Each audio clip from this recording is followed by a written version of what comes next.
Hello and welcome everyone. This is the Venus Project Activism in the UK, open on Mondays to all English speakers.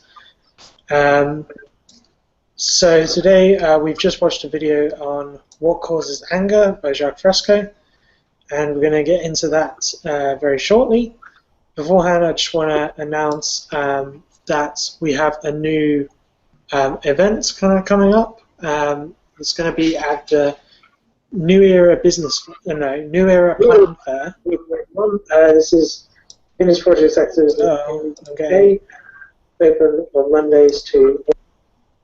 Sorry, Vincent, I was getting 2-minute delay. We've just watched Anger by Jacque Fresco. I got to mute you. Very sorry. Maybe if you had headphones, it would sort itself out. Okay, yeah, so on the 5th of May, in London at the, I can't remember the arena, it's posted on the Facebook page, but on the 5th of May, on a Tuesday, there is going to be a live streaming from Jacque and Roxanne at a Science and Technology and Jobs Fair in London called New Era Plan Fair.com. And so you can find all the details on that on the Venus Project UK Facebook page. We've got an event set up in there. Just go and look for it. All the links and everything you need. We're going to also have some people there on a stall giving out, taking emails, giving out information, talking to people. And if anyone is interested in coming along and helping out with that, it is in London on a Tuesday from about midday. So if anyone wants to come along and help with that, then just email england@tvpactivism.com and I'll hook you up with our event coordinator for this, which is going to be Sheena Bratt. Okay, so interesting but boring stuff over. We're going to get into the video now. So the video is on what causes anger, and I just wonder if anyone, so thanks Mick, Lidis and Vincent for being here today. I wonder if any one of you want to maybe give an overview of what you got from the video, just for anyone who's watching this. Just like a minute outline of what went on. Go on, Vincent. Hit it. Okay, I give it a try then. So, Jacque was explaining what he thinks causes angriness. So it's basically when something is outside the range of expectation. So that's when you generally get angry. And he was making a point that this is a feeling in itself that can't help a person, it can't help it in any situation, and it's something that the angriness, it has to be converted into something else in order to be useful, to take action. And he was also saying that in the future he thinks people will get less angry, but they will still have emotions, but when they have emotions they will be more able to convert it into something useful, into a strategy or some sort of action. It's a very good outline. Anyone else want to add to anything? No. All right. Yeah, just quickly on the very last point you said that, yeah, in the Venus Project and Jacque thinks in the future, we're not going to be emotionless drones. There's going to be anger, there's going to be other emotions, but you're going to have the tools, hopefully, to be able to turn that anger and stuff into something that can actually help with the situation you're in, rather than just getting frustrated and doing like what I did today, and just getting really annoyed and going like this for a bit, and then having to calm down for a couple of minutes and then get back to the situation and then do something about it. So that's kind of, I don't know, I just got frustrated with something at work, simply on what Jacque basically says right at the start is that you get angry when your expectations are broken. And that happened to me. I expected something to have worked like this, and that wasn't the case. And I didn't handle it very well. And the thing is, I've seen this video probably 2 years ago, first time round. I know it's about this expectations being broken in my mind. I still don't think I've really got to grips with it yet. So that's kind of why we're coming back here. And maybe not for me to give out advice, but see if there is any good ways of internalizing these kind of things that you guys have come up with. I've noticed it's kind of when I'm tired. When I'm tired, it's like I really want to get to bed and go to sleep, and everything in between getting to bed and going to sleep makes me want to kill it. So I think that's another influence on anger. And I think Jacque said in this video something about people in the future might be able to catch themselves before they get too angry, or grab themselves and try and calm themselves down before they start talking. But it's so hard to do. Like, I've done it before. I thought to myself, when I've finished work and I'm tired and I want to go to sleep, I'll say to myself, don't go on Facebook, because that's where you're going to get angry if you're going to get angry. And then I've sat down, gone on Facebook, and got angry. So it's like, I don't know, maybe in the future we'll be a lot better than we are at this currently.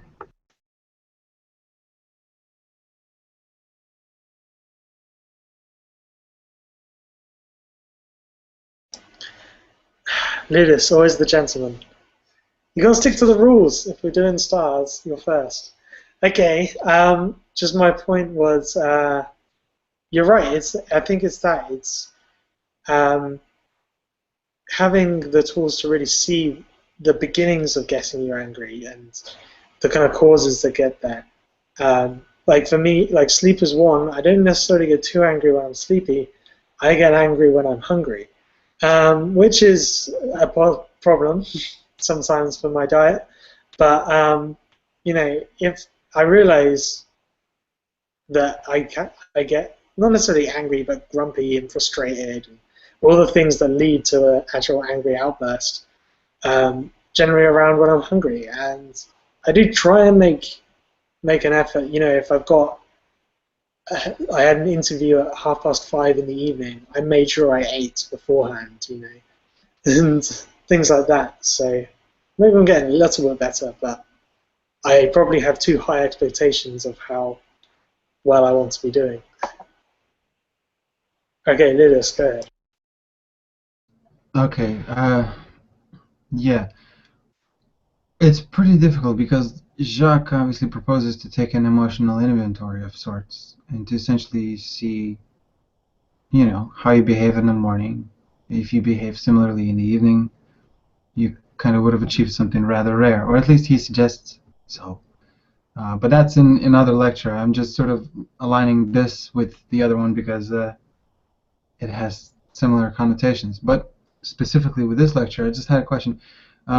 He proposes, do all you can with the language they're used to. He's talking about the mechanic example. Yeah, I mean, my question is, what are foundations to help with growing such an attitude? Because, I mean, if I'm surrounded by the same environment, same things affect me, how does accumulation of new knowledge can help me in still the same stressful environment? You know what I mean?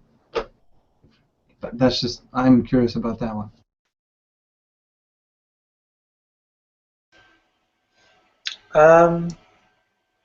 Well, hopefully what happens is that the accumulation of knowledge allows you to recognize your environment and change it, I would say.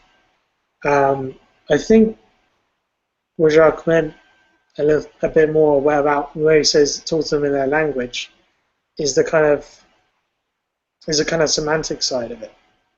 If someone, terrible example, if someone's getting angry in your presence and they like rugby, you can say to them, go to the sin bin, go and chill out for 5 minutes. Terrible terrible, really obvious example there, but that's what I kind of thought he meant by that. And I'm not saying I'm going to be good at doing that, but I think that's what he meant. Anyone else? Yes, does that answer your question? Sort of, I mean, I'm just looking for opinions, sort of fishing what people thinking about, you know what I mean? There's not necessarily a right or wrong answer, it's just, if you got some thoughts, voice them, that's all. I think also, well, I found it for myself. I find you get usually less angry with age as well, because for instance, I get less angry than when I was 16 or 18, something like that. So I think over time, because to come back to what Jacque's definition, angriness comes from something that comes completely outside of your range of expectation. With experience in life, your range of expectation sort of broadens, so you're more used to be disappointed in certain situations. So therefore, you maybe get less angry as well with time. So Yeah, so sounds sensible. I don't know if that reflects, you were mentioning knowledge, so I guess that sort of reflects what you were saying a little bit.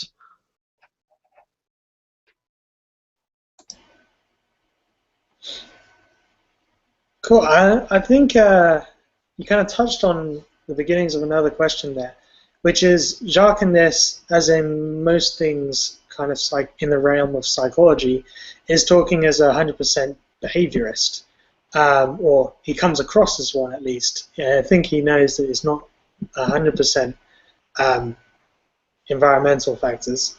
So I was just kind of wondering what range does kind of biology and kind of have in this, in say so for instance, you said as you grow older, you know, in the rebellious teenage years, which is a part of the different like it's a part of culture and it's a part of biology, and just kind of like whether, I don't know what I'm really getting at here, just to say that you can get angry from other sources necessarily, or you could be put more into a situation where anger could come quicker through your biological state at that point. Have I made a complete sentence there?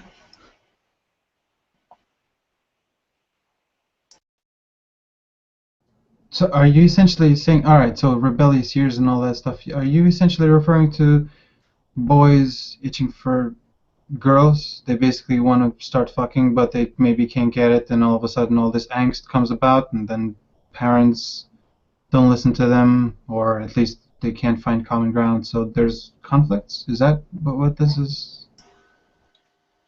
Okay, no, not necessarily those kind of in there, but basically, you know, as your base biological human develops, the internal hormones and stuff change over time.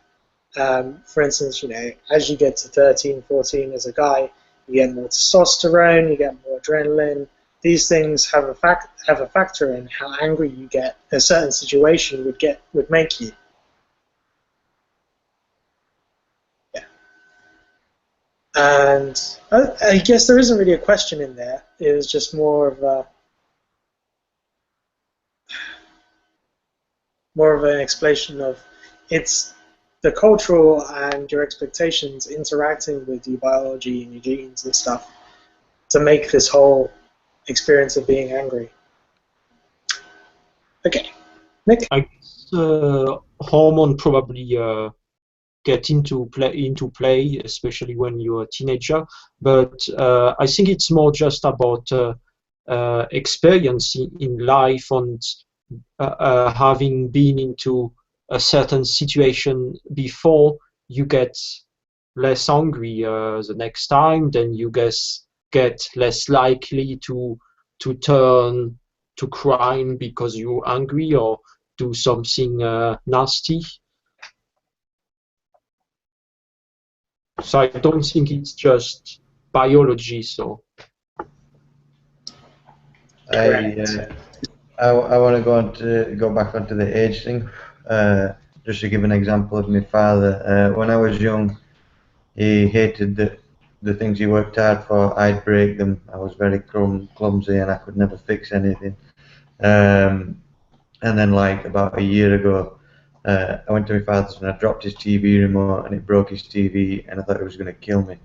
And he was just really laid back about it, and I thought, wow, what changed? So maybe with age we get less sensitive, or something like that. I'm curious, Vincent. So you said something about experience.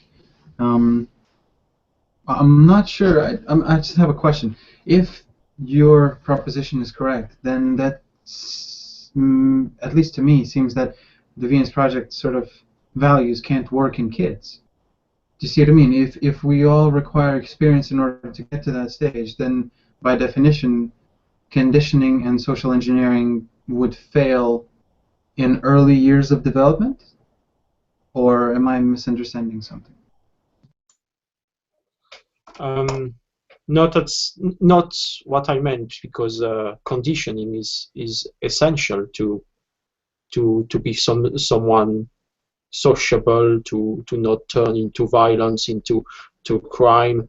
I just feel that with age and experience in life, perhaps you get less likely to get angry, less likely to turn into violence, maybe, if you're angry or things like that. Perhaps you're more mature, you're perhaps more able to put things into perspective. Yeah, I think what I think to kind of combine both of those points is that when you're in a proper, well thought out system, you can introduce children to effective situations early on, which allow them to deal with things that in today that we kind of have to bumble along for like 20, 25 years before we hit the right amount of situations to then learn the lesson, if you know what I mean. So yeah, in an RB, you're not going to have a kid that's born and have the exact values straight away. It's going to be a building process throughout, and that's through controlled and well thought out experiences. Yeah, that sounds rational. Got nothing against it. Thanks.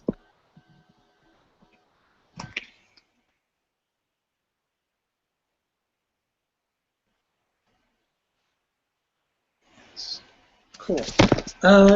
Anyone else have other points? Liz, and you got another star, but was that already gone?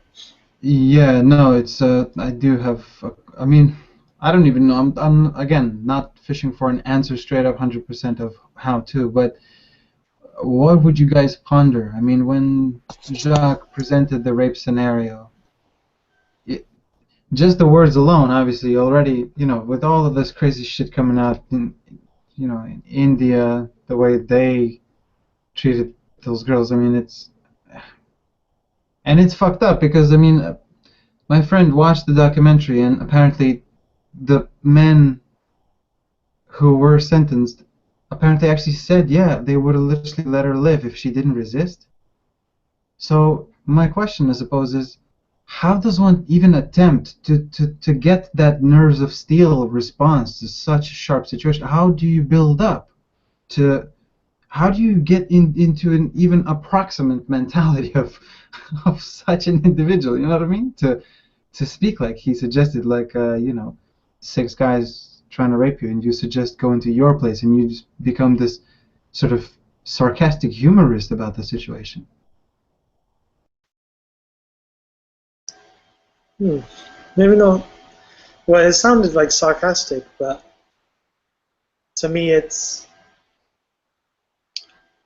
you know, in like, I know this is terrible to draw from film and TV and stuff, but say mafia thing, they're just about to take a guy out, and then he's pleading, "Oh, I could do this for you, I could do this for you," and it seemed more like that, as in, don't do it right now. Let's put it off a little bit, see if I can worm my way out of it later.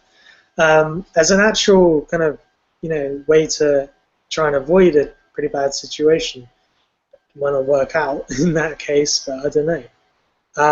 How to do that? It's beyond me. Training for that situation, I don't know. Maybe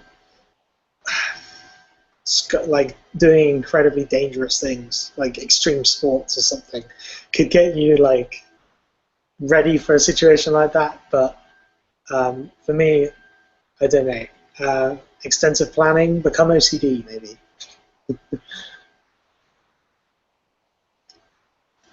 Sorry, that's kind of a jokey answer. But is Well, this yeah. Yeah, no, I understand. It's already such an overt thing to even be discussing that. Like I said, I'm not expecting a doctorate, PhD answer. It's just what you guys think. This might be terrible, but let me kind of relay the gist of a joke by a guy called Louis C.K. But he kind of makes a point, even though it's quite a horrendous situation, I warn you. But basically, he says, if as a culture we didn't really care so much about pedophiles, less kids would get murdered. Because if it's not such a big deal and they don't go to prison for life and then they don't have to worry about that situation, it comes back. Obviously, we're not encouraging pedophilia, but I don't know. In India, there's this whole backlash against it. So lots of people are, if you're a rapist, you end up getting mobbed and stuff. So in that situation, it drives them to be more violent against their victims and not let them go. So I don't know what I'm trying to get here exactly, but if you change the culture to not villainize people who are doing things that you don't approve of, then maybe they don't have to then escalate it. Nick, please save me from that. I don't know whether this is the right analogy or metaphor, whatever. Is it like we kill people who kill people to teach people killing's wrong? It's like we're not solving the problem by punishing them. Yeah, we don't want them in society. We want to you can't isolate them either, but you want to cure them and help them, not beat the shit out of them, even though that's what you want to do, like emotionally, that's what you want to do, but it's not going to solve the problem. It's just attacking the symptom rather than the problem, the root cause, if that makes sense. Yeah, I think you said it there, because emotionally you want to, and it's the emotion that's driven by this expectation of the kind of very, the moral right or wrong statements that are all about in the main culture today, of the law of you can do this, you can't do this. And that creates expectations in people's minds that you will do this, you will not do this. And when those get broken, because it's such a rigid system, that causes a lot more emotional, not overreaction, but a lot more of an emotional reaction to a situation. So, if we're talking RBE, where there's not really these laws, there's not really these hard rules of yes or no, there's kind of, well, we'd like to try and do better, a bit kind of softer approach on that, then hopefully in the minds of people, the expectations aren't so hard, so they can become a little bit more flexible to not have such a hard emotional response and convert it into, with good tools and experience, into a positive action pattern.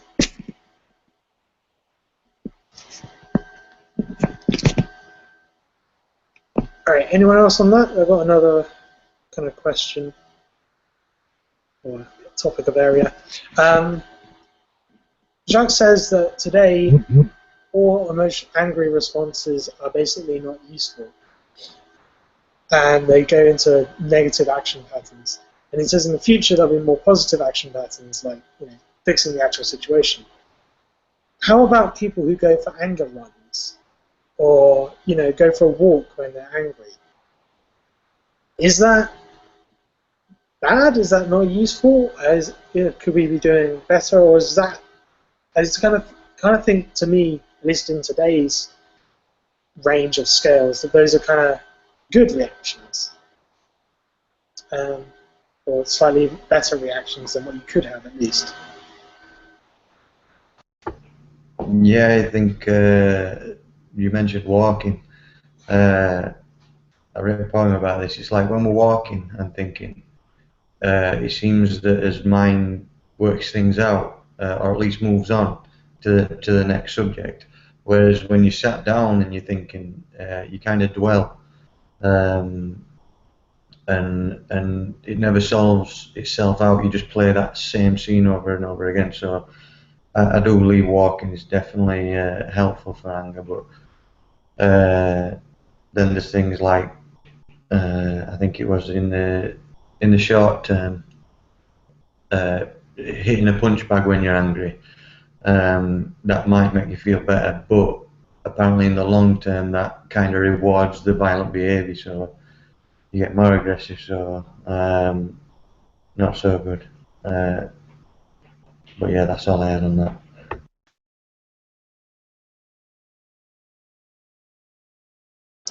Yeah, for me, a walk is really good, and if we could narrow down exactly what it is in the walk that makes it good, then you can use that to be a bit further, go a bit further, and hopefully make it more of an effective, quicker slow down, whether it's the rhythmic breathing or the gravitational hug on your internal organs as they move around, whether that does something, or it is just like, no, it's not that.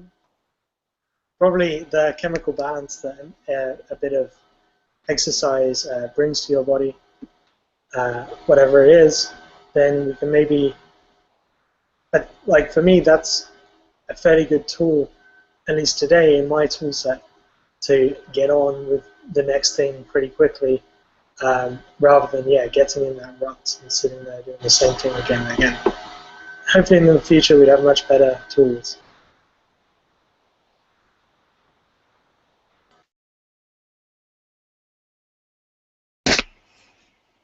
Alright, mic's gone for a sec.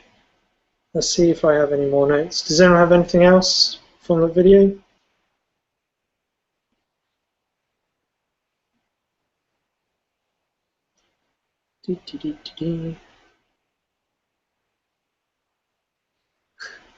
Okay, the one thing I'm still not sure I'm 100% on, when he uses it a fair amount, is the phrase that Jacque has, which is, "What have we here?"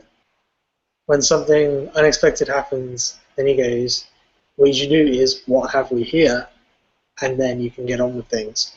I don't really fully understand what he means there. I don't know if either of you had an idea. Yeah, he's referring to Korzybski. I only know this because of the old lecture set. I have listened to it, and essentially it's that. He refers to the example of police officers stopping someone, and essentially if there's sort of close whispering between the drivers and the policeman can't hear it, if the police officer had the attitude of Korzybski and he calls those words out, he says, "What have we here?" Essentially, he's referring to the non-judgmental disposition of, I genuinely have zero clue what's going on, let's evaluate, let's investigate, and then let's conclude if we have enough knowledge. But that's the sort of the Korzybski attitude, the semantic attitude, or rather general semantics attitude, which it seems Jacque was trying to perpetuate. But then he obviously gave the converse example of, in some situations it can get you killed. So you have to be careful where you apply it. But that's essentially it. So the answer to that, so far as I know, is because he read Krzyzewski and he was trying to explain to his, I don't know what you call them, students who used to come to his lectures. He was trying to tell them about that attitude, basically. Don't judge until you have sufficient details. Okay. So the idea is to basically try and forget everything and start from scratch when something goes wrong, or try and forget your judgments. Yeah, that's right. Actually, this is way too specific for me in my life. But say I'm just thinking how that works when I'm coding, and say I've got a horrendous bug, and I go, oh my god, it's not working. Why is it not working? I need to actually forget about that and go, okay, look at how it's gone wrong, take it step by step, put some things in. That's exactly what you should do with the program. And that is, getting rid of I should have worked.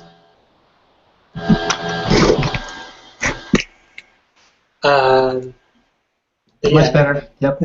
Sorry, I put my phone over my speaker. So yeah, okay, that makes sense. That makes sense in that situation. So what have we here is get to that point where you drop all emotion and think, well, how can we fix this? Okay. Well, that's only my inference, by the way, because obviously in that situation where he described the boss's lap, you spilled the soup, and he said to yourself, you say, what have we here? But again, I mean, I don't know, are we supposed to, because the video isn't exclusive, like the little messages that he has there, they're segments, but I mean, are we to incorporate all of it and then only that way it makes sense, or is he literally, you see what I mean? I never know how to listen to his lectures, goddammit. Because is it the whole hour and then you sort of compress this like an MP3 piece of knowledge and you try to retain it in your neurons, or are you literally able to sort of get bite-sized knowledge out of it? I have zero idea, you know what I mean? I do. I think both, maybe, is a terrible answer. There are certain points which like stick out like that as like reference points. I don't know. I come back to that, and then because that stuck out, I can then kind of go into what else happened in that. Hopefully, it kind of triggers the track of my memory, and I can go through the other things. I'm going to be really reductionist here and say, like, instead of kicking off at the symptoms, like, and we shouldn't really kick off at the cause either, but target the cause more with your anger than the symptom. And I suppose as expectations of people are quite high because, like in the society we've been brought up in, these things aren't these violent things or sexually violent things aren't happening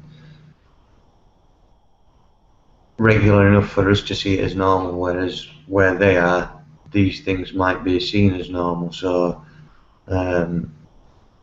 we're expecting somebody to have a level of moral or ethic,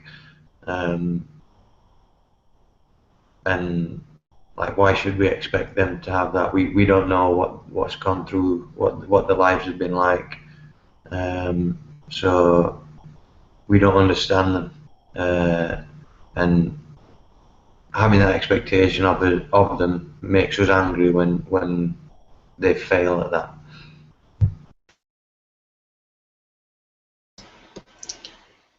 Yeah, Mick, you just answered very well one of the questions that Ludus asked earlier about what does he mean where talk to people in their own language. If we're looking internationally, you can't judge South Sudan by English morals. You can't do that. So that's really good, and that was a much better answer than I gave at the time. So cool. Cheers.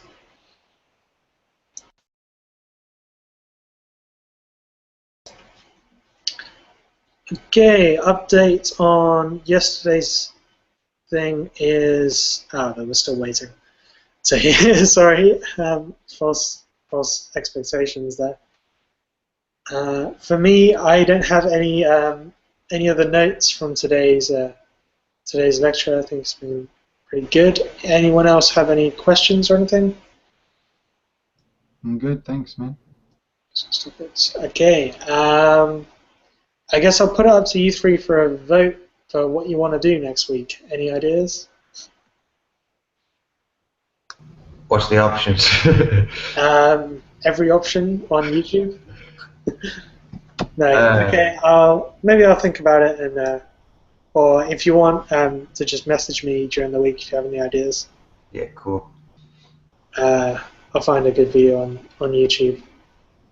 And are you happy with doing the shorter videos and then talking more, or do you want to go more back to the longer, more in-depth videos, but then not having a huge amount of time to talk? I like the shorter videos.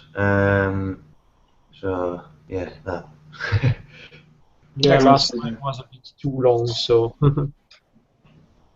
Yeah. Short stuff. Cool. Yeah.